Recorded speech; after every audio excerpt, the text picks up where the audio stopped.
anybody who wasn't able to attend today can attend at a future time. We will get this recording posted on our website. So for any new folks that come on board and any folks, like I said today, that had a prior commitment, they will be able to listen to the webinar and get the same information. Okay, I am going to turn my camera off here and we're going to get started. So everybody should be able to see the document here. One of the things that we're going to do, and right away you see two different sites there. Those addresses basically are to our website, and I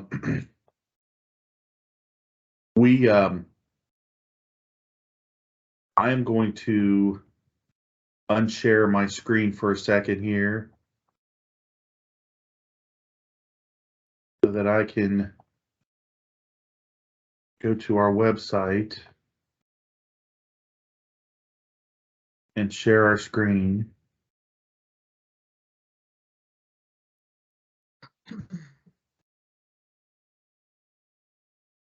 Okay, Michelle, you should be able to see our website now. Something's coming up. There we go. I can see it. And you can see me scrolling? Yes. Okay, good. So this is the website for asset management services. And some of the key points in here have to do with certification. Now, I don't want to confuse anybody. We're going through this in a few minutes, but this link here for application instructions and year-end reports, that's where that's how you access our web application to do year-end certification. Now, not everybody does year-end certification. Okay, it's usually one person from each agency. Okay, so if you've never done it, you may not have to ever do it. If your managers at some point say, hey, you got to do this, reach out to us and we'll help you get access to the system and also go through the entire process. Right here is the Ohio Revised Code, section 125.16, which we will cover here shortly, but you can actually click on there if you choose. Now, right here, this YouTube video, this is last year's webinar. Okay, so this one will be replaced with the webinar that we do today. And then down here, some of the resources you have. There are some OAKS specific forms and OAKS specific location codes, profile IDs. But the one main thing that every agency should be aware of is the Asset Management Handbook. That is basically the policy and procedures. It's like an 80-page document, and it goes through a lot of what we're going to cover today. The document we're going to use today is actually hand-picked topics from the Asset Handbook. So this is a really good for, especially for the new folks, but also some veterans. If they're just not sure they're remembering something correctly, you can go to the Asset Handbook, which will tell you what you need to record, how you need to record it, and this goes for agencies that use OAKS AM, and also the handful of agencies that have their own in-house asset system. Those agencies still need to follow this Asset Handbook. Okay, so now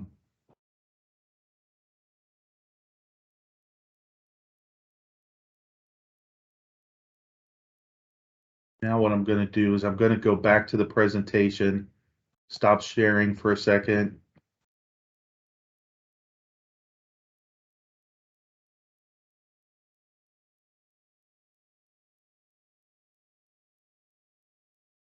And here shortly, you should be seeing the webinar back on your screens. Yep. Okay. Okay, good. So basically this next screen is just the Ohio Revised Code. It's a snapshot of that link. And I won't read this. This is kind of tough to read as well. The font is very different. But basically, every October 1st, agencies have to certify their inventory activity. Okay, so the year-end fiscal year ends every year in June 30th. So from June 30th until October 1st, agencies have that time frame to certify their assets. Okay, that happens every year. And again, that's by one person from each agency. Okay. Then the other portion of this law that we're looking at now is each agency in each fiscal biennium, agencies need to certify their physical inventory.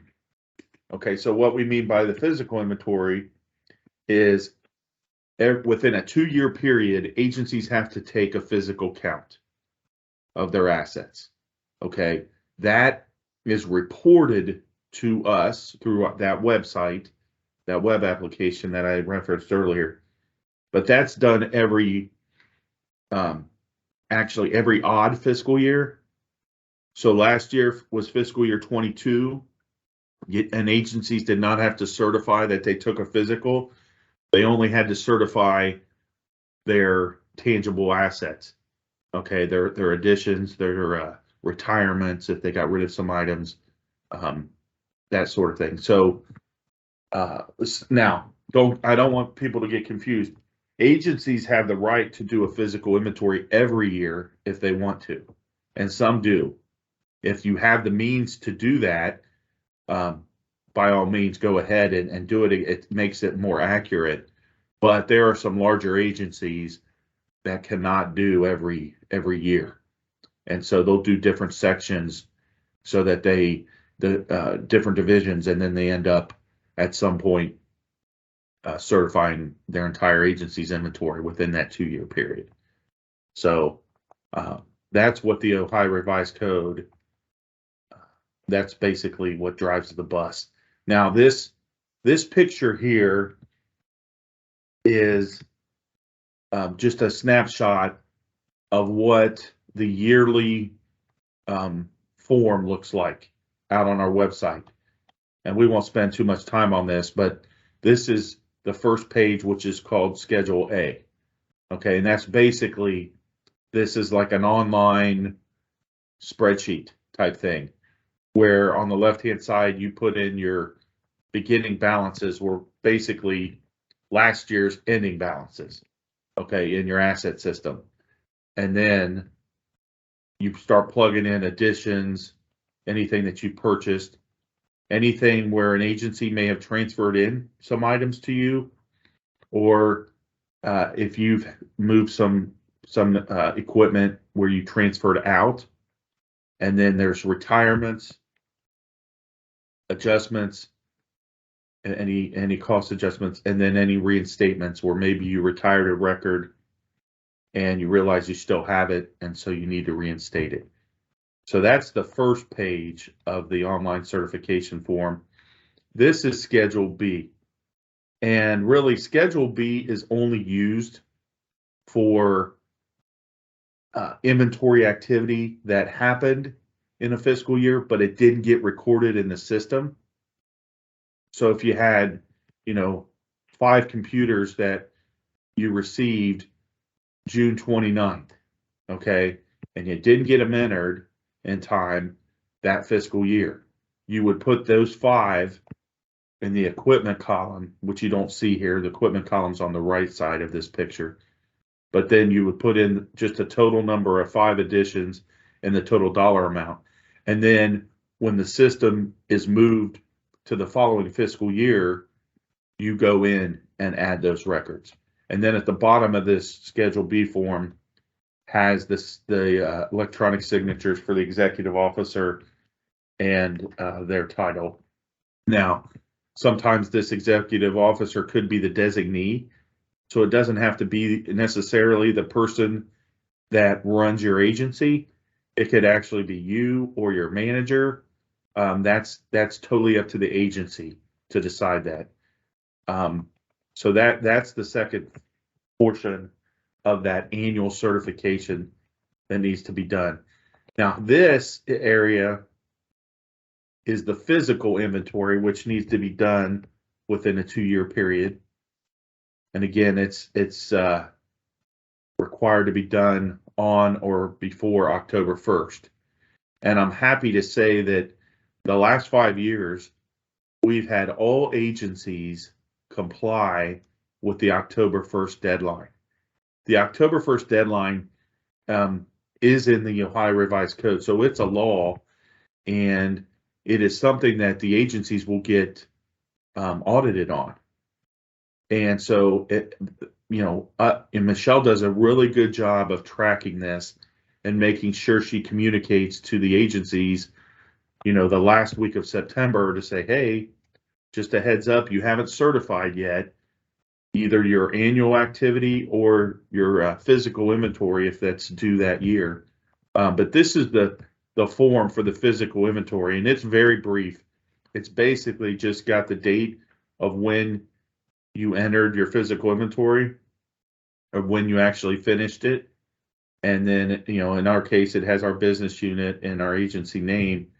And then you just plug in the names, the designees that your agency decided who would certify, and then you hit save. The physical inventory certification is very, very easy. That's all that is. Okay. So now we're going to switch to a hot topic, and this is something that is hot and heavy every year.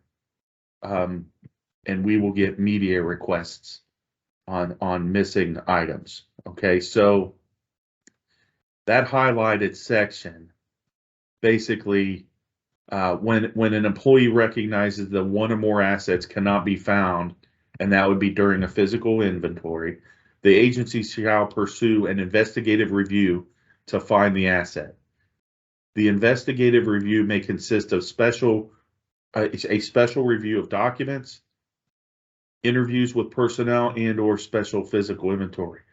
During this time, the asset may remain active on the agency's inventory.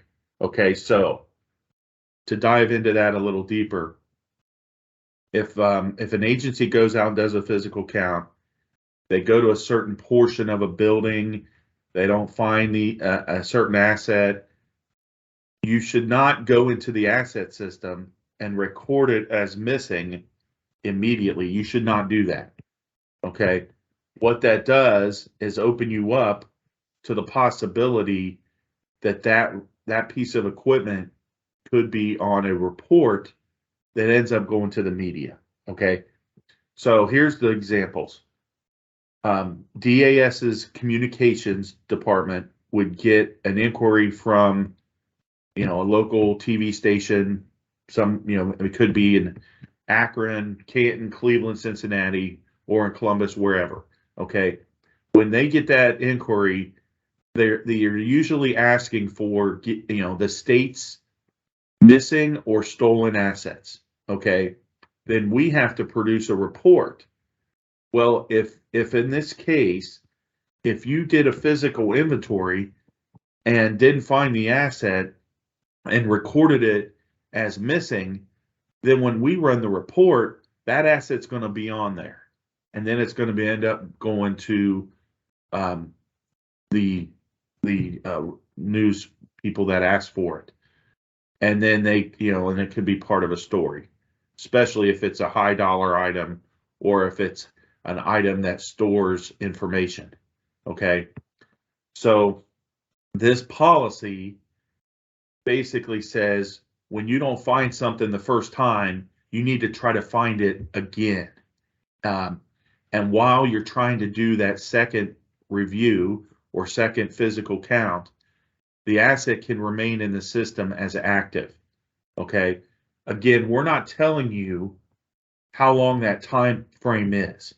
Okay, we have some agencies that won't find something and they'll do another physical inventory the next year. Okay, and again, I'm not telling you to do that, but there is some leeway here. But we want to be responsible as a state, and we don't want to record assets as missing if they're not truly missing. Okay, so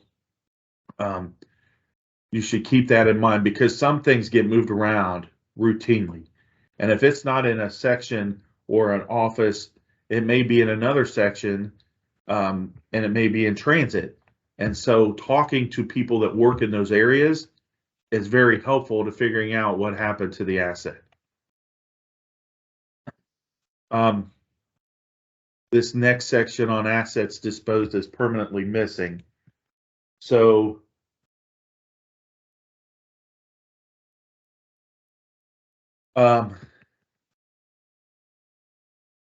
sometimes, I think I mentioned this before, but sometimes you'll find an asset during a physical count, and it's already retired, either in Oaks or an agency's in-house system. And so if you find something that's already been retired in the asset system, that's when you should immediately go into the system and reactivate that record. And again, it happens frequently. Okay, in my experience, and I've been around this office for 20 years, and sometimes agencies will get something ready to go to state surplus, and they'll go ahead and retire the record in the asset system, and then it turns out that those items don't go to surplus, or it takes a lot longer before they go to surplus. And when you're doing a physical count, you notice that they're there and you have to reactivate them. That's a main reason why the system allows for reactivations. And it's very simple to do in Oaks, and I'm sure it's simple to do in the agencies that don't use Oaks in their inventory system. This next section on retiring assets using disposal code does not meet threshold. We are going to go through the thresholds of what's required at what dollar amount, but it's important to understand that if we say a certain piece of equipment must be inventoried and you have to have a tag number on it, and let's say, you know, it meets the threshold of $1,000. Okay, that's the policy and that's the minimum. But there are agencies that will lower their thresholds, and they have every right to do that. And we've had it in the past where some agencies went down to $300 on certain types of assets. And then later, years later, the agency said, wait a minute, we don't want to track stuff at $300. We want to go by the state threshold of $1,000. So then what they will do is they will retire the low dollar amount items, and the retirement code in Oaks should be does not meet threshold.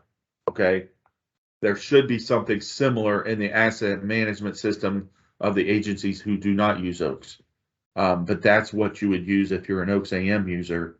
You would use the disposal code does not meet threshold, because you're retiring it. Basically, you never had to inventory it by policy, but you did, and now you want to get rid of it. So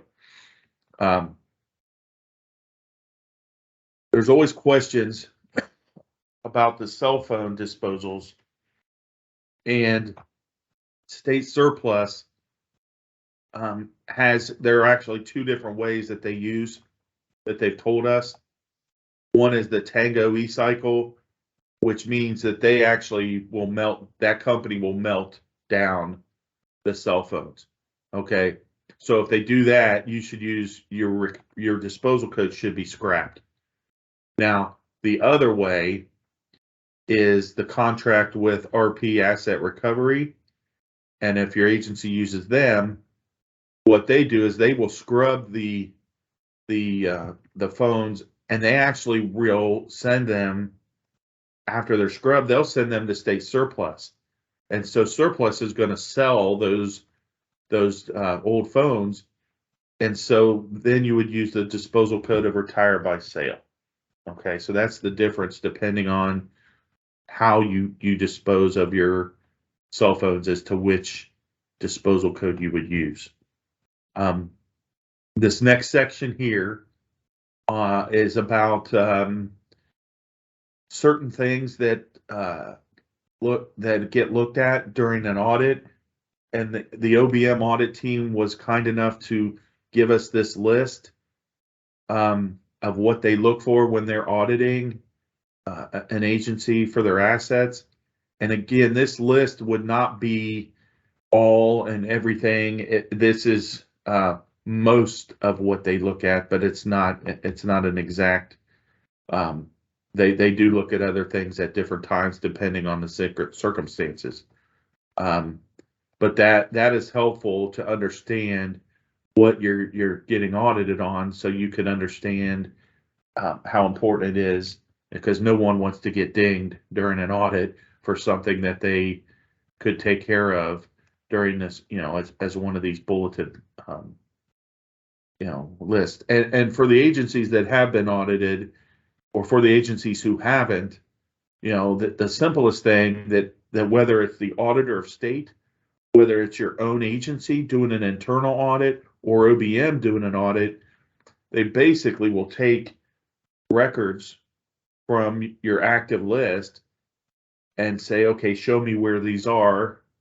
Let me see the actual piece of equipment. But then they'll do the opposite as well, where they'll go down a hallway or in a warehouse, and they'll say, okay, I see this asset has a tag on it. Now show me where it is, and show me that it's active in your inventory system. That's the bare bones, simplest thing they do, but they also do a lot more than just that. So we decided we would make sure that we hit on that. This next section is basically out of the governor's office, and it's from their legal counsel. It's when there's suspicion of employee wrongdoing or illegal activity by an employee. And I'm not going to go into a major detail on this, but this gives you what you would do in that case of calling Highway Patrol, and the procedures that we pulled out is straight from the governor's office.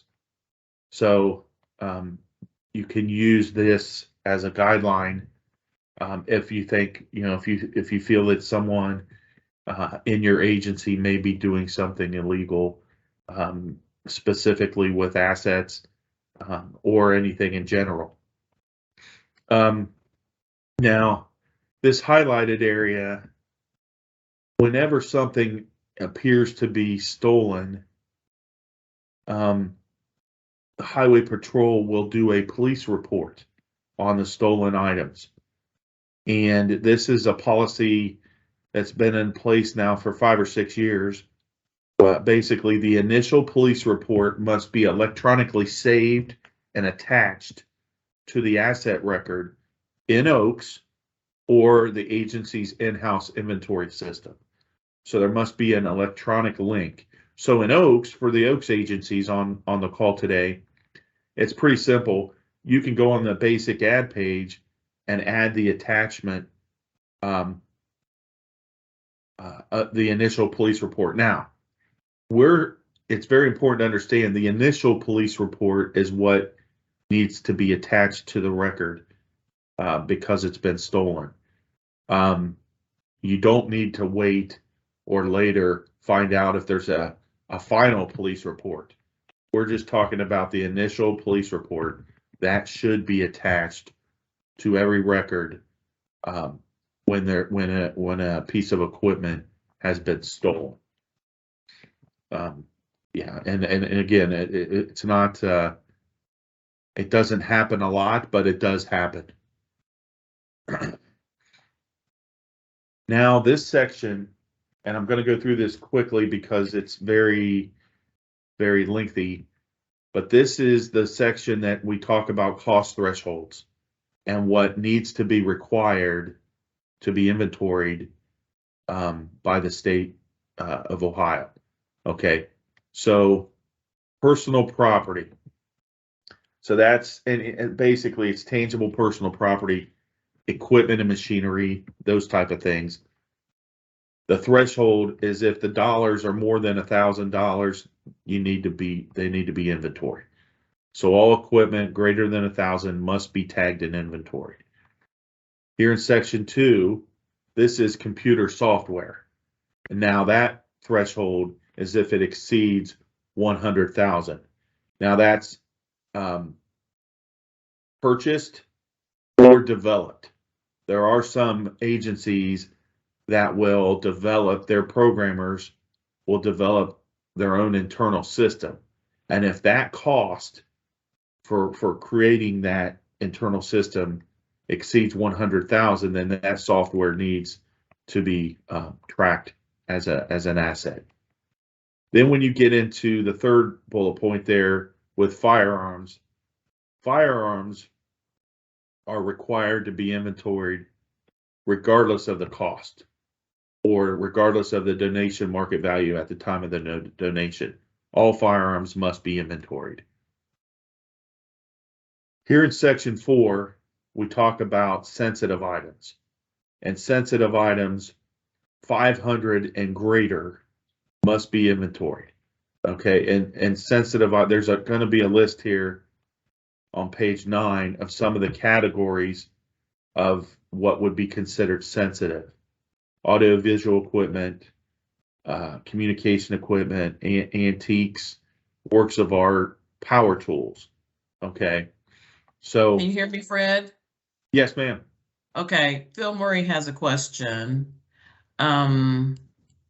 He says, if your agency has a law enforcement division, can the agency use their law enforcement for documentation, or are we Yes. still required to use highway No. patrol? Yeah, and I should have mentioned that. Thanks, Phil. So, yes, if your agency has their own law enforcement within their agency, then you definitely can use them for the report. You don't necessarily have to reach out to the highway patrol. So that's a good question. Very good question. Here in section 5 of the thresholds, this is where we get into computing devices. Okay, and computing devices need to be tracked regardless of the cost. So what we're looking at here is basically computers, and we all know that nowadays smartphones are computers, tablets, laptops, they all compute, and so those have to be recorded and tracked regardless of how much you paid for them. Okay, so whether they were donated or whether they were purchased, they need to be tracked because they compute. When you get into real property, okay, that first one there on land is required to be inventoried regardless of the acquisition cost. When you get into easements, same situation. Whether the easement is to land that's external to the state or whether the state is the grantee, any easement needs to be recorded regardless of the cost. And that's what it says there in both 2 and 3. And 4 there, we're talking about land improvements. And land improvements could be something like paving a parking lot or redoing sidewalks, retaining walls, any lighting or fencing or any other type structure. Those are considered land improvements. The threshold to require those records is if it's greater than 15,000. Now, there are agencies that again, every agency has the right to lower the threshold here. So if they have a $10,000 paving project, if they want to record it, they can. But they aren't required to unless it's more than 15,000. Section 5 here is basically for renovations to buildings. So renovations to buildings, the threshold on that is if it's more than 100,000 per building, then it needs to be inventoried and treated as an asset. Again, I'll say this one more time. We do see agencies that will do 75,000 or 90,000 of a renovation to a building, and they do put those in the asset system, but they're not mandatory. They're not required. This next area is the dollar thresholds for what's considered a capital asset. And those capital assets are what gets recorded and sent to OBM for the state's annual comprehensive financial report. And so we want to make sure that these dollar thresholds for capital assets are we want to make sure that everybody understands and that they record them correctly in the asset system.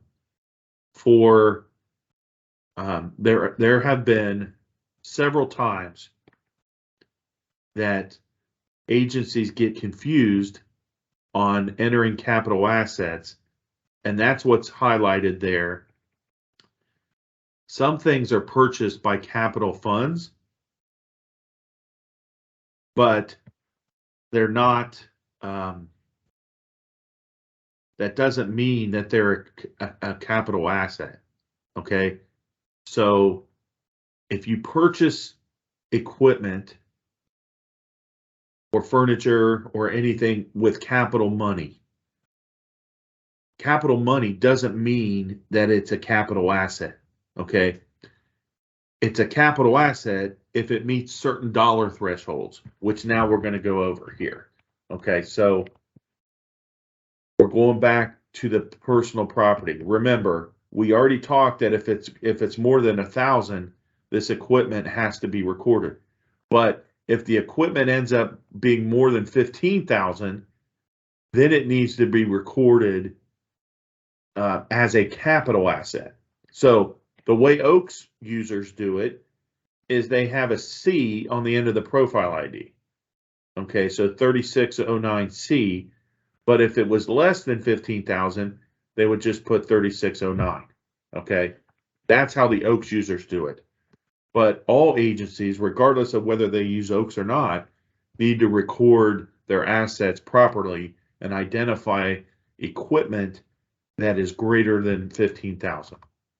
Okay, the tangible, intangible property, the software, that's the same situation as before. It's required to be tracked if it exceeds 100,000, and that is also, if it exceeds 100,000, it's considered capital. Okay, so you see another example there in red of 3803C for capital software. Number 3 there, the land. Land is capital no matter what. Okay, so you would record land accordingly. Easements is the same situation, where easements are regardless of the cost and they're always considered capital. Land improvements, again, it's the same threshold of 15,000, but if it's greater than 15,000, then it needs to be recorded as a capital, and you'll see there in the example was 9600C for that land improvement. Buildings, it's kind of strange because what we're saying is buildings that cost more than 15,000 are considered capital. And everybody on the call right now is saying, well, all buildings cost 15,000 at least. And that's true to a point, but there are some agencies that have small kind of shed-like buildings, and if they're not 15,000, then they are not considered capital. And then again, in this section, it also talks about renovations. Renovations greater than 100,000 need to be recorded as a capital asset So that's why you see 8200C down there as an example of the Oaks profile. Licensed vehicles, again, almost every licensed vehicle is greater than 15,000. Those are also those are recorded in Fleet, Ohio. If anybody is confused about that, all the licensed vehicles are in there. The only thing that we record in Oaks is leased vehicles and leased contracts.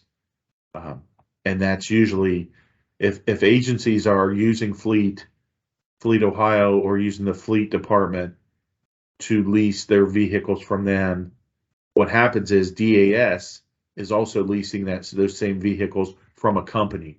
So DAS will send us over the contracts, and we will put those in Oaks for future obligations, and they get reported to OBM. But the actual asset records themselves for each vehicle, that goes in Fleet, Ohio, not Oaks. And then here with infrastructure, of course, is there's only 2 agencies that need to record infrastructure in the state of Ohio, and that would be the Department of Natural Resources and ODOT.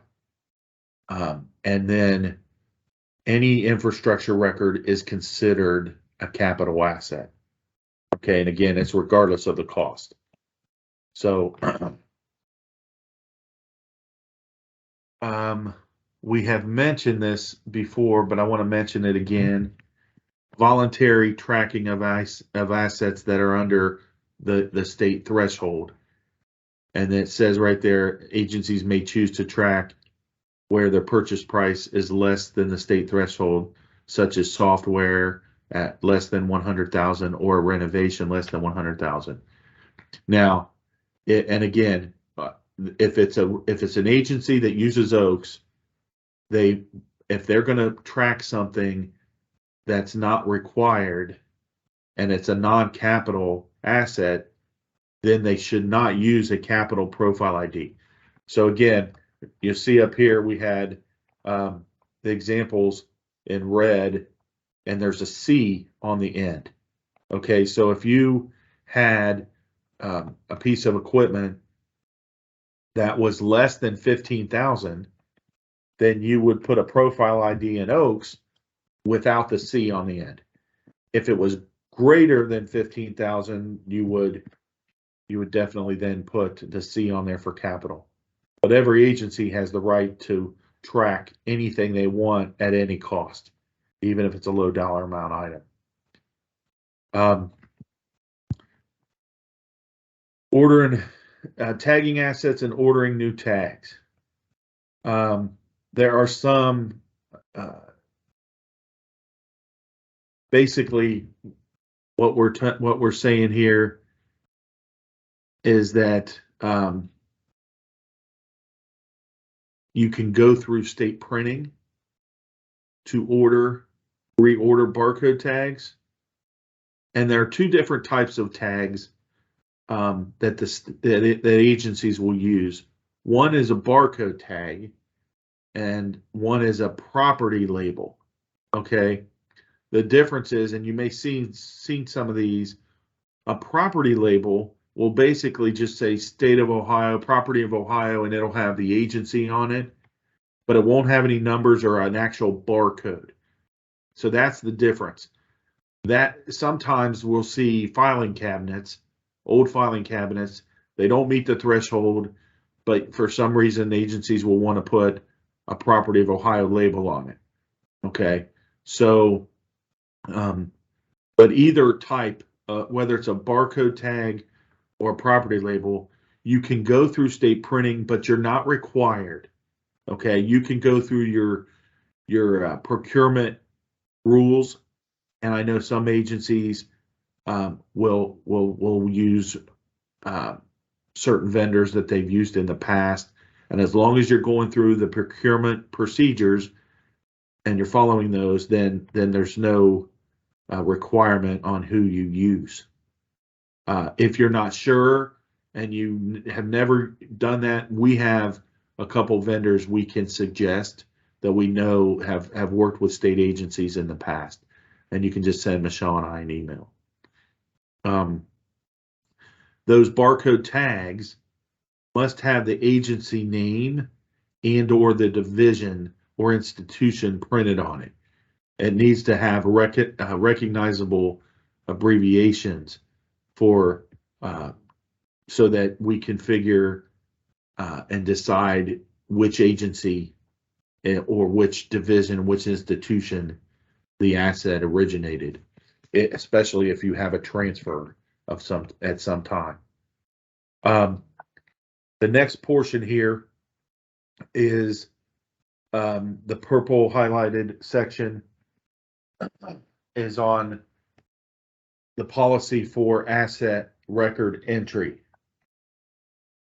And there have been a lot of confusion on this one.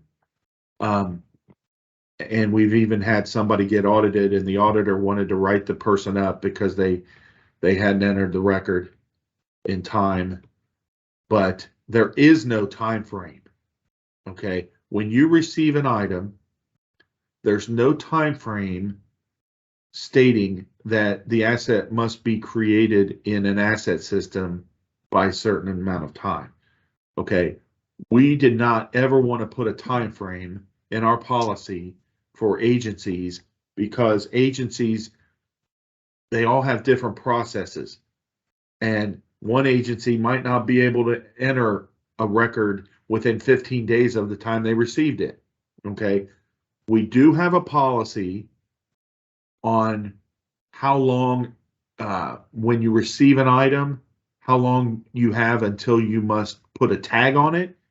So if it's a reportable asset, it meets the dollar threshold, and you're going to put a barcode tag on it, that should be done within 15 days. 15 days of receipt, and that is in our asset handbook. But a lot of people get confused and think that they need to enter the record in an asset system within 15 days. And again, there is no requirement on that. Now, I would say this, you should try to enter the record or create the record in the asset system as soon as possible, and definitely by the end of the fiscal year, because you don't want to tag something and not have it in the asset system. Okay, and this goes back to being audited. Anything that you put a tag on should be in either an OAKS or an agency's internal asset system. Okay, so let's just, I want to be clear on that. We talked about property labels that don't have barcode numbers, don't have the barcode. Those don't go in OAKS. Those are just to say, hey, we got this cabinet and it's the property of Ohio. Let's say it's Adjutant General, okay? But if you put a barcode label with numbers and actual code, if you put that sticker on a piece of equipment, then it better be in OAKS, or that's when you're going to get dinged in an audit, okay? But there's no time frame on this, but you should have it done in the current fiscal year that you receive the item so that you can report on it and certify it at the end of the fiscal year. Excuse me. I'm not used to talking that much and I needed a sip of water. Sorry. Okay, so now we get into interagency transfers. And the only thing I want to mention on this is the first thing an agency must do when they're agreeing with another agency to transfer items is they need to get approval from state surplus. Okay, you need to go through Amy Rice or Mark Young and get approval to do that. Once you get approval, then you use the transfer authorization form. That it was one of those forms that was out there on our website, and you'll use that form to do the transfer, whether you're an OAKS user or not. Okay, you need to have a transfer form. Okay, if you're an OAKS user, then you'll complete the form.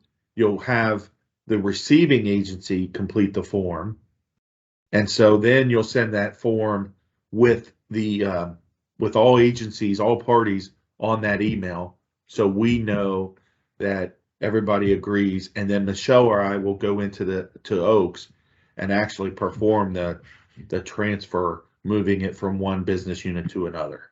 You guys do not have access to move records from one business unit to another business unit. There's another thing here that we get lots of questions on, and it's basically, this is Oaks AM specific, but we will get a lot of people that will ask us to give them access to the system. And Michelle and I do not have any of those rights. Each agency should have an Oaks security designee, and that's the person who creates an employee's access.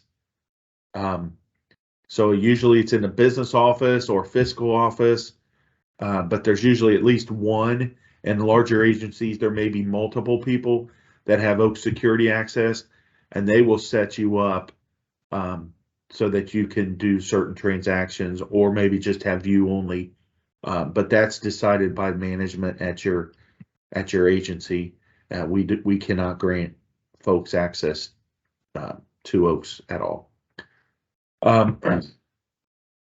This last highlighted area, and again, this is an Oaks specific thing. Most of our agencies on the call here do use Oaks, and so we wanted to make sure that folks understood, if we have an employee residence location code, and it's right there, the A with all the 8s, that is a valid value you could enter into the location code for a specific piece of equipment if it's at an employee residence.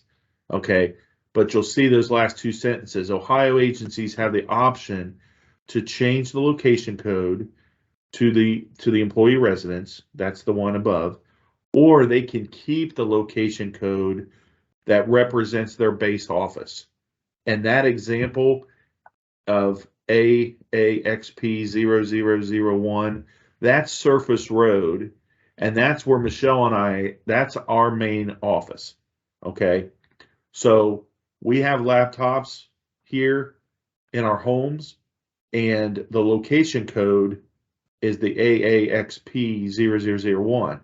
However, if agencies choose to, they can pick the A with all the 8s on there as an employee residence. Okay, it's really a preference thing, but for Oaks AM users, you could use either location code to your office location code, or this generic employee residence location code.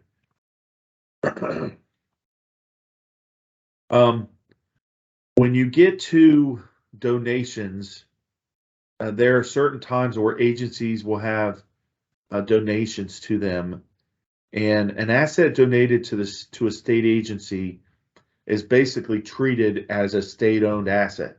Okay, the donation is defined as asset that's bestowed to the state of Ohio without compensation, where the donor relinquishes all rights to the gifted asset.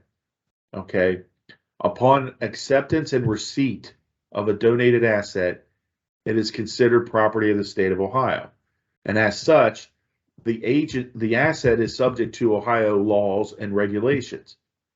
A transmittal letter shall accompany the donated asset, either completed by the donor or completed by the state of Ohio. There should be something in writing that basically says this person or this company, this entity is donating this to the state of Ohio.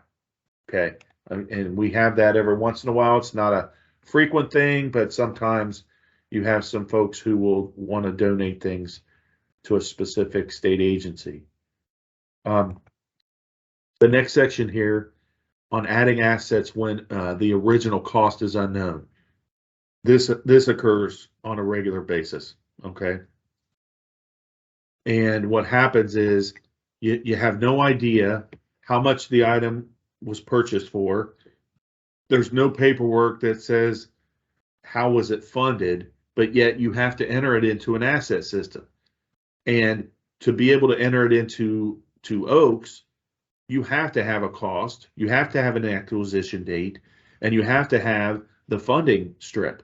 And so in our policy, we are saying that you must give your best estimate, which means you can go online and try to do a Google search or try to do any type of search to find out the fair market value, okay, and enter that in for the cost.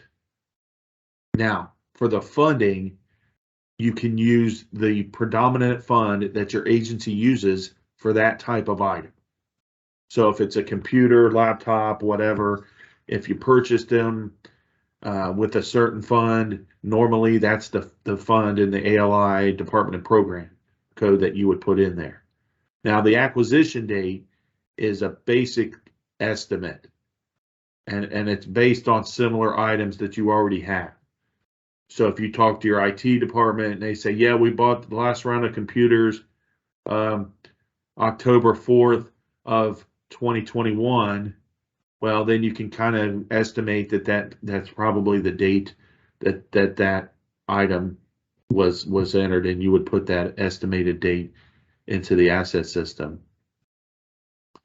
If you use Oaks AM, we suggest that you use the comments field on the basic ad page to briefly explain how you arrived at your estimates. Hey, I went to Google and I Googled the fair market value for this item and it gave me this cost. I entered my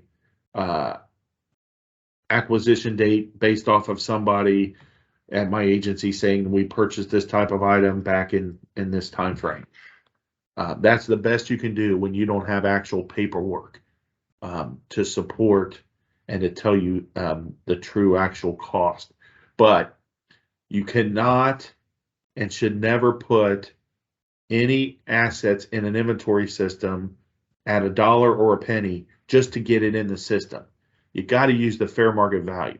Now, Michelle and I came across one of our queries where someone put in, I think it was 99 cents or it was $1, and that was the actual cost because of a contract where the second item in that contract was $1.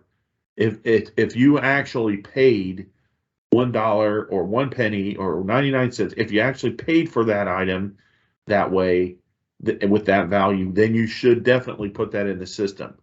But we know in the past that some folks will just put assets, they'll put them in there as $1 or a penny because the system requires that you put something in there. You can't put $0. And what we're saying by the policy, if it's unknown, you should use the fair market value. Here, there's always questions about when something gets installed, and if the installation fee should be included in the cost of the asset, and they should. If the installation cost of an item was not included on the asset record when it was added to the inventory system, then you can go in and do a cost adjustment to change and add the cost to that asset. Now, if you have that asset and in the future there's maintenance fees associated with those items, that would not be entered into the asset system because maintenance is a service and it's not considered a tangible asset. But installation fees, you do count as part of the asset in the initial setup of the asset if there are any installation fees that need to be recorded.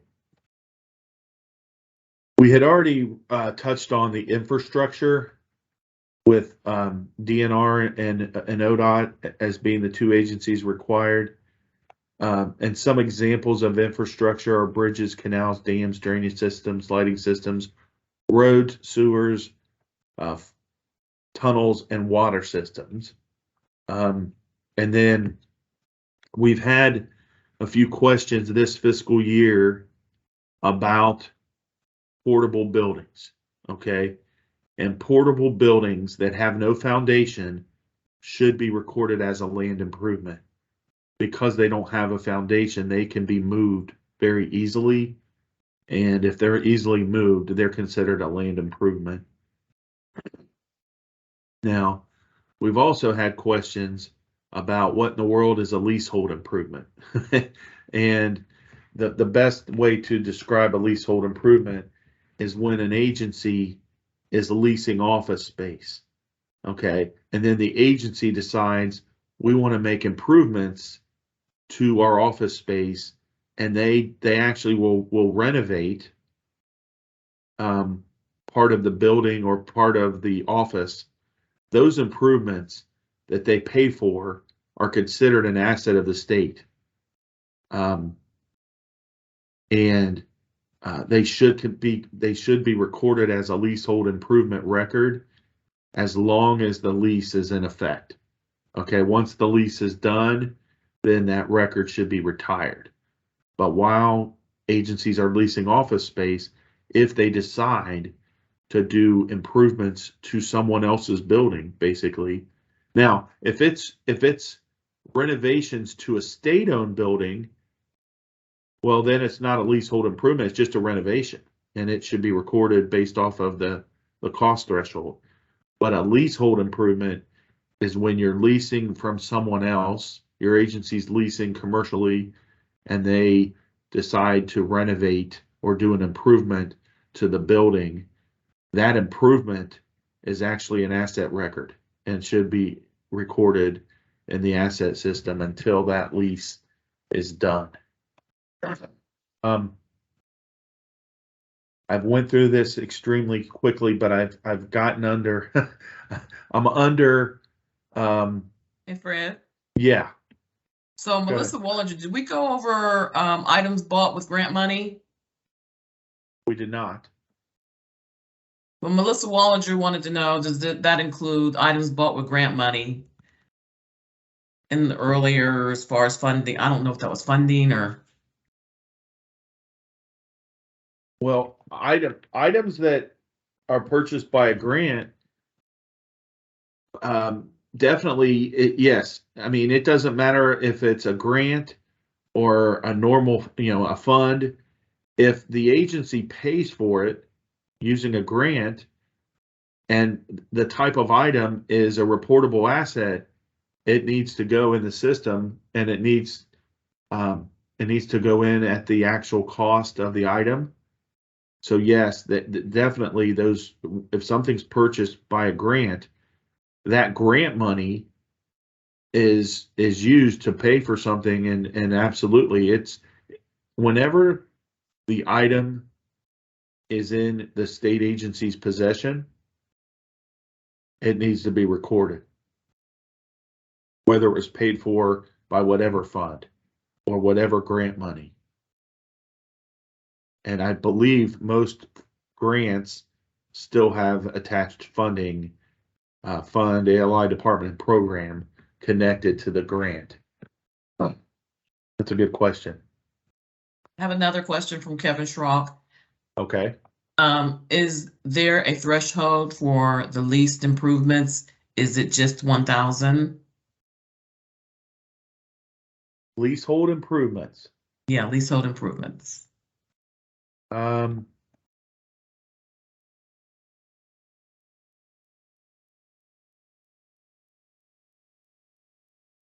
threshold is the same as it is for renovations. Okay, so it would be 100,000 per building.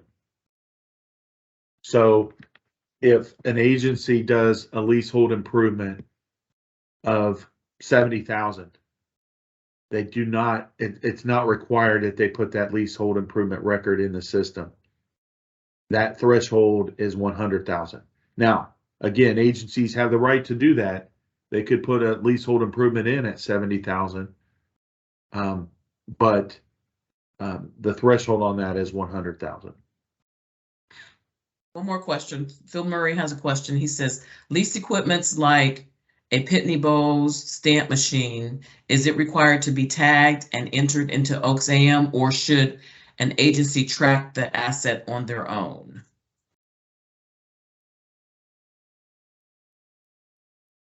Just Okay, leased so equipment. leased equipment. It still has the cost thresholds as a purchased equipment. Okay. And so what you do is if you, now Michelle, you may have to stop me on this if I'm starting to go down the wrong path, but when you're leasing something and it's in your possession, because you have to make sure it doesn't walk away, that should have a state of Ohio barcode tag on it. Absolutely. Even though you don't own it, you're responsible for it. Okay. And so you would enter the record if it meets the dollar thresholds for leased equipment, it should be entered into the asset system. I hope that answered Phil's question. Yeah, it's in our policy too. Well, and I will give you guys a heads up because we're talking about leases. Okay. This past fiscal year, and some of you may know this and some of you may not have heard of this, but there are new accounting rules that are coming out for leased equipment. Okay. And so in the past, it had to be tangible items like a copier or big printing machines like down at State Printing, or if certain things were leased, at least equipment, would be recorded. Now, there's also the other thing is at least equipment. It depends on if there's an option for the state to own it or not. Okay. But what's coming down through the government accounting standards boards is there's another or a new way of recording assets that will be coming towards the end of the fiscal year.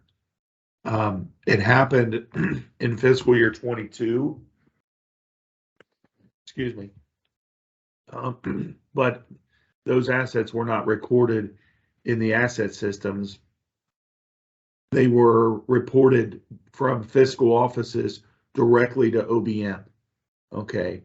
And then OBM for fiscal year 22 worked outside of Oaks to get their numbers.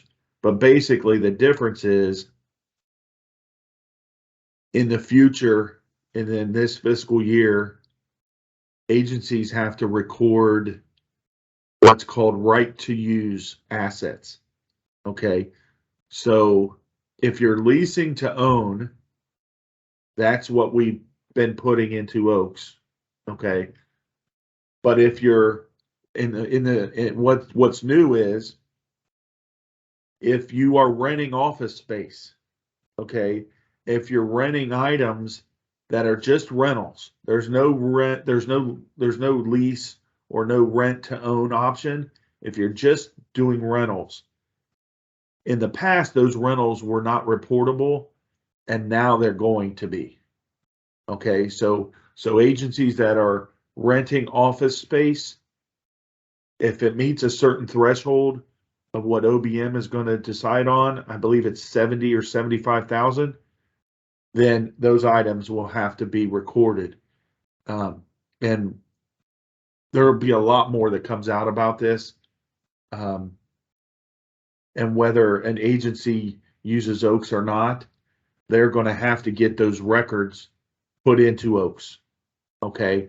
And Michelle and I are going to create a form, and you guys will not have to worry about entering any leases into any asset system.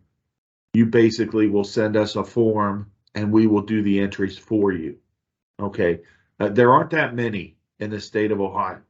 Okay. There might be 150 or something that we've seen so far, and those will get entered into the asset system. But because of this new government accounting standards board that OBM is now forced to follow. There's going to be a couple new screens in Oaks for these type of assets, these rental assets. And so instead of opening that up to all the Oaks users and having it be very confusing when it's very limited records, we decided that we would just create a form, and then when agencies have these type of assets, they can just email them into us, and then we'll do the entry. So we'll be the only one trained on those. And in fact, all the Oaks users will have view-only access to those new pages. So you'll be able to see them if you need to, if your bosses need to see something, or if you need to report off of them. But we will do all the additions, retirements, and any changes that need to be done. That is something.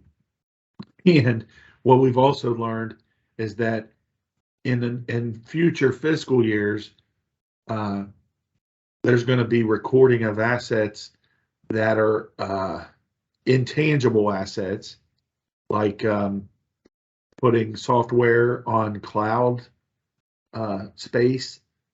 We've been told that that's coming down the road, and that those type of assets will need to be recorded as well. But we're not there yet, and I don't want to scare anybody because I don't think it's going to be that much. And it may end up being that Michelle and I do those entries as well. I'm not sure, but we know for these leases, these rental leases that now have to be recorded as assets, we are going to be the ones to do the entries, and then those will get entered before the end of the fiscal year. So there'll be communications coming from OBM, and there will also be communications coming from our office on what needs to be done with and what type of assets these new leases, what needs to be required, and how you do it so you can report them correctly, so that OBM can report them correctly on their annual financial report. Fred, one more question. Yes, ma'am. From Nancy, it says, so on a cost per copy, how would you determine the cost? And those are a quarterly fee from DAS, and it is so many cents per copy. Okay, so cost per copy, that's a good question because those are different. Okay, so DAS has to deal with those, and that's not something that you're not going to record any of those copiers where DAS is leasing from the agency or from the company. Okay, it's similar to the cars. Okay, if you're doing a cost per copy for the copier, that's a lease you're leasing, I believe, from DAS. And so I believe State Printing is involved in that, but that's not something that you need to record in the asset system. Okay, so they don't have to put a tag on them. Marcia Tail says, so we don't put our tag on them. Not yet. Not yet. Now, down the road, there may be different rules, but as of right now, those are DASs, not your agency. So no, you should not put a tag on those.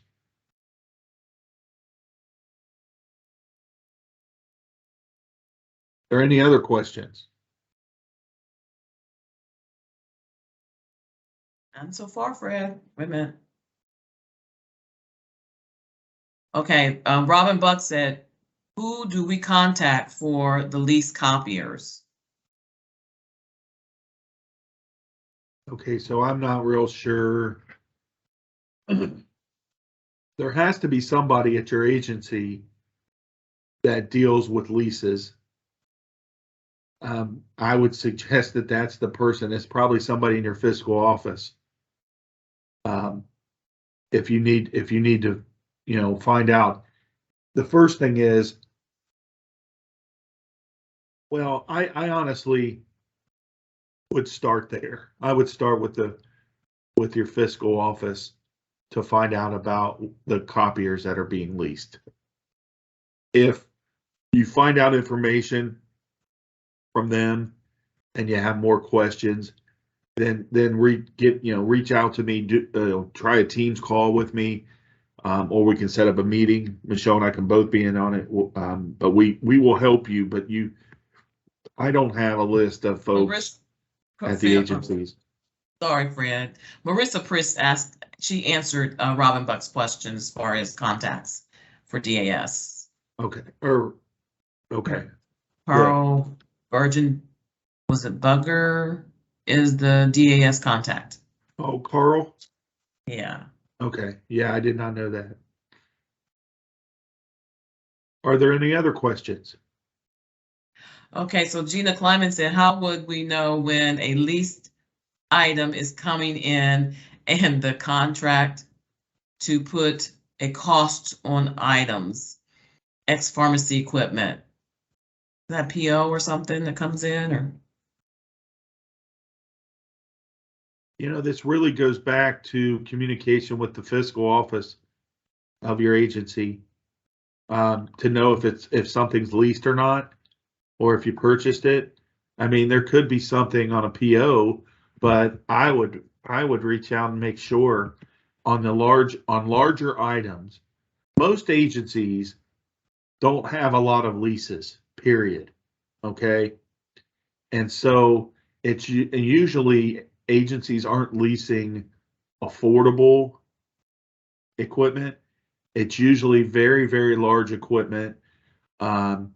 It could be like agriculture, having a bunch of lab equipment, and some of those things are very expensive, and it makes more sense to lease them every so often and then get a new one.